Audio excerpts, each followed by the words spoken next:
Nouveau rebondissement dans la course à la Maison-Blanche. Robert Kennedy, candidat indépendant à la présidentielle, a annoncé hier qu'il se désisterait en faveur de Donald Trump dans les États qui peuvent faire basculer l'élection. Démocrate de toujours, il choisit donc de rompre avec son parti. Et sa décision pourrait bien influencer le destin de ce scrutin déjà très incertain. Au lendemain de la convention démocrate, c'est un nouveau coup de théâtre. Et la grande question est de savoir dans quelle mesure le désistement de Robert Kennedy en faveur de Donald Trump va changer la dynamique de l'élection. Sur le papier, ces voix s'effacent l'avantage de Kamala Harris.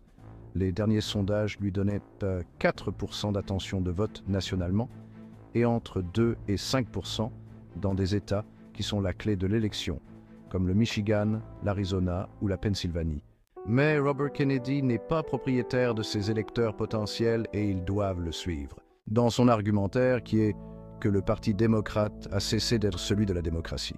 Bien que Robert Kennedy soit depuis longtemps séparé de sa famille, c'est tout de même un choc d'entendre quelqu'un portant son nom dire « Mon oncle, le président, et mon père auraient été choqués par la façon dont le débat a été escamoté par le Parti démocrate. » Il a quelques raisons de s'en plaindre, puisque celui-ci a tout fait pour lui barrer la route et a attaqué en justice à plusieurs reprises ses démarches pour être candidat, ce qui lui donne un sentiment de paix, en proximité avec Donald Trump.